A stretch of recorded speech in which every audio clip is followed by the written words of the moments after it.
बिस्मिल्लाहिर्रहमानिर्रहीम। आज मैं आपके लिए लेके आई हूँ बहुत ही मज़ेदार, टेस्टी और नहायत मुनफरिद रेसिपी। आप इसको बनाएंगे, आपको ज़रूर पसंद आएगी। अस्सलाम वालेकुम व्यूवर्स, खुश रहें, आबाद रहें। चलें जी, आज की हम अपनी रेसिपी स्टार्ट करते हैं। सबसे पहले मैंने यहाँ पर ली है लौकी। लौकी का मैंने ऊपर से छिलका जो है मैंने उतार लिया। उतारने के बाद इस तरीके से मैं क्यूब की शेप में इसको मैं काट लूँगी। सारी लौकी हम इसी तरीके से कट कर लेंगे। दूसरी साइड पर मैं यहाँ पर एक जूसर ग्राइंडर का जग लिया है। 1 कप मैंने ली है मसूर की दाल। दाल मैंने 2 घंटे से भिगो कर रखा था। अब मैं इसको ग्राइंडर जग में डालकर थोड़ा सा पानी डालकर इसका पेस्ट बनाकर हम रख लेंगे। इसका हम बाद में यूज़ करेंगे। यहाँ पे मैंने लिया है एक पैन के अंदर 2 चम्मच के करीब मैंने कुकिंग ऑयल लिया है। इसके अंदर मैंने चॉप किया हुआ 1 अदद प्याज ऐड किया है। इसको हम हल्का सा गोल्डन ब्राउन करेंगे। जैसे ही इसका कलर गोल्डन ब्राउन हो जाएगा तो हम इसके अंदर ऐड करेंगे लहसुन का पेस्ट। 1 चम्मच मैंने इसके अंदर लहसुन का पेस्ट ऐड किया है। अब इसका मैं मिक्स करूंगी और इसको भी मैं गोल्डन ब्राउन करूंगी। 2 सेकंड के लिए हम इसको भून लेंगे। जैसे ही ये भून जाएगा तो इसके अंदर मैंने जो लौकी कट करके रखी थी वो मैंने इसके अंदर ऐड कर देनी है। सारी मैंने धो ली। धोने के बाद इसको अच्छी तरीके से साफ़ करके मैंने इसके अंदर डाल के अब हम इसको 5 से 10 मिनट के लिए इसी तरीके से भूनते जाएंगे। भूनने के दौरान ही ये तकरीबन हाफ़ कुक हो जाएगी। बाकी की जो सब्ज़ी है वो हम बाद में कुक करेंगे। अब इसके अंदर मैंने ऐड किया है टमाटर का पेस्ट, प्यूरी ऐड की है। प्यूरी ऐड करने के बाद अगर आपके पास प्यूरी नहीं है, आपने नहीं बनाई, तो आप सिंपल टमाटर भी इसके अंदर ऐड कर सकते हैं। प्यूरी ऐड करने के बाद इसको मज़ीद मैंने कुक किया है। कुक करने के बाद जो मैंने पेस्ट बना के रखा था मसूर की दाल का वो मैंने इसके अंदर ऐड कर दिया है। ऐड करने के बाद स्पाइसेस ऐड करेंगे। सबसे पहले मैंने थोड़ा सा नमक ऐड किया है। इसके बाद मैंने आधा चम्मच के करीब मैंने सुरख मिर्च ऐड की है। थोड़ी सी मैं इसके अंदर हल्दी ऐड करूँगी।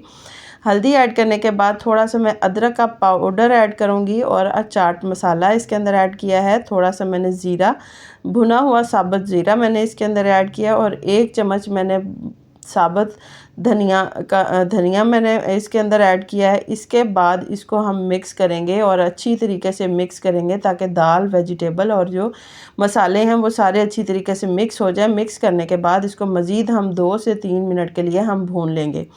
सारे के सारे मसाले ये देखें बेहतरीन से मिक्स होना शुरू हो चुके हैं। दाल जो थी वो कच्ची थी और उसको मैंने ग्राइंड किया था तो उसका पानी बहुत जल्दी खुश्क हो रहा है, इसलिए इसके अंदर मैं आधा कप के करीब मैं पानी इसके अंदर ऐड करूँगी। बहुत ज़्यादा हमने पानी ऐड नहीं करना, वो इसलिए हमने ऐड करना है जो दाल हमारी जो बाकी रह गई है वो भी कुक हो जाए और जो सब्ज़ी हमारी थोड़ी सी कच्ची थी वो भी हमारी कुक हो जाए, क्योंकि कुछ सब्ज़ी जो थी वो भूनने के दौरान ही हमारी पक चुकी थी, हाफ़ कुक थी। बाकी की जो थी वो हम इसके अंदर कुक करेंगे अच्छी तरीके से। अब मैंने भून लिया है। दाल जो है वो और फूल चुकी है और जो सब्ज़ी है वो भी गल चुकी है। अच्छी तरीके से इसको हम मिक्स करेंगे, भून लेंगे। ये देखें यहाँ पर सब्ज़ी मैं आपको कट करके दिखाऊंगी किस तरीके से गल चुकी, बेहतरीन सी ये गल चुकी है। अब इसको निकालेंगे हम चूल्हे के ऊपर से उतार कर। ये देखें मैंने यहाँ पर साइड पर रखा है। इसको मैं हल्का सा ठंडा करूँगी। ठंडा करने के बाद चॉपर के अंदर इसको मैं ऐड करती जाऊँगी और इसको हम चॉप कर लेंगे। इसका पेस्ट दोबारा से हम चॉप करेंगे। जो वेजिटेबल है, दाल है, वो सारा थिक सा पेस्ट एक तैयार हो जाएगा। ये देखें बेहतरीन सा पेस्ट मैंने तैयार कर लिया है। चॉप कर ली, सारी वेजिटेबल दाल के अंदर मिक्स हो चुकी है। अब इसको मैंने कुक करना है। ये देखें इस तरीके की इसकी कंसिस्टेंसी है। इसमें हल्का हल्का भी कच्चापन है तो हम इसको और थोड़ा सा कुक करेंगे। रेसिपी के लिए मुझे बेहतरीन सी कुक की हुई सब्ज़ी भी चाहिए और दाल भी चाहिए, इसलिए मैं इसको थोड़ा सा और कुक करूँगी। थोड़ा सा और हम इसको पका लेंगे, भून लेंगे अच्छी तरीके से। जैसे ही ये थोड़ा सा थिक होगा इसके अंदर मैं 2 से 3 चम्मच मैंने बेसन ऐड किया है। अगर आप बेसन ज़्यादा ऐड करना चाहें तो कर सकते हैं, और नहीं तो आप बेसन या मकई का आटा दोनों में से कोई एक चीज़ भी आप इसके अंदर ऐड कर सकते हैं। इसके साथ मैंने भुना हुआ बेसन इसके अंदर ऐड किया। अब इसको अच्छी तरीके से मिक्स करेंगे, मिक्स करते जाएंगे और साथ में 4 से 5 मिनट के लिए मज़ीद हम इसको कुक करेंगे। ये देखें बिल्कुल थिक सा पेस्ट तैयार हो चुका है। जिस तरीके की कंसिस्टेंसी मुझे चाहिए थी बिल्कुल वैसे ही है। अब इसको मैं चूल्हे के ऊपर से उतार लूँगी। उतारने के बाद एक बाउल के अंदर हम इसको ऐड करेंगे। ऐड करने के बाद इसको हम हल्का सा ठंडा करेंगे ताकि अच्छी तरीके से हम इसको जो भी हमें चाहिए शेप हम वो तैयार कर सकें और हम जो हाथ हैं वो हमारे बिल्कुल भी ना जलें। ये देखिए ठंडा हो चुका है। हाथों को लगाया है मैंने हल्का सा ऑयल ताकि बिल्कुल भी ना चिपके। थोड़ा सा मैं डो इसके हाथों में लेती जाऊंगी और इसके मैं स्नैक बनाती जाऊंगी। ये देखिए बेहतरीन से कबाब मैंने तैयार कर लिए हैं। इसी तरीके से बाकी भी मैं तैयार करूंगी। सारे के सारे कबाब हम तैयार कर चुके हैं। बेहतरीन सी लुक आई है। बहुत मज़े की ये रेसिपी बनी है, बहुत टेस्टी बनती है। दूसरी साइड पर मेरा जो ऑयल है वो पैन में गर्म हो चुका है। बहुत ज़्यादा ऑयल मैंने नहीं ऐड किया, मुनासिब मैंने ऑयल ऐड किया है। इसके अंदर मैं सारे जो कबाब हैं उसको वो मैं ऐड करती जाऊंगी, इसके अंदर डालती जाऊंगी। इसको ना अंडा लगाने की ज़रूरत है, ना ही कोई ब्रेड क्रम्ब लगाने की ज़रूरत है। बहुत ही ज़्यादा क्रिस्पी, टेस्टी और अंदर से बिल्कुल सॉफ्ट से आपके कबाब तैयार होने जा रहे हैं। ऐसे शामी कबाब आपने आज तक नहीं बनाए होंगे जो तरीका मैंने आपके साथ शेयर किया।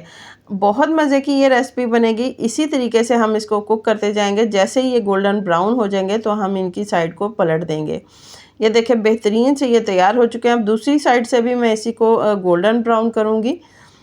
गोल्डन ब्राउन करने के बाद हम इसको निकाल लेंगे अपनी प्लेट में। इसी तरीके से जो बाकी के जो बच गए हैं वो भी मैं इनको इसी तरीके से, इसी मेथड से मैंने इसको फ्राई कर लेना है। ना मैंने कोई अंडा लगाना है, ना ही कोई ब्रेड क्रम्ब लगाना है। सिंपल ऐसे ही कबाब बनाने हैं और इसको फ्राई कर लेना है। इतने इजी और इतने शानदार कबाब तैयार होंगे, इतने इजी। आपको ना अंडा लगाने की ज़रूरत, ना ब्रेड क्रम्ब की ज़रूरत, ना आपको किसी मैदे की ज़रूरत। बहुत ही ज़्यादा इन सब चीज़ों के अलावा बहुत ही ज़बरदस्त, बहुत ही ज़्यादा क्रिस्पी क्रंची आपको कबाब तैयार कर सकते हैं, झटपट तैयार कर सकते हैं। बच्चों को आप लंच बॉक्स में दे सकते हैं, मेहमानों को पेश कर सकते हैं। शाम की चाय के साथ आप बेहतरीन से ये स्नैक यूज़ कर सकते हैं। अगर आपको मेरी ये रेसिपी पसंद आए तो प्लीज़ इसे लाइक करें, शेयर करें, मेरे चैनल को सब्सक्राइब करें। अल्लाह हाफ़िज़।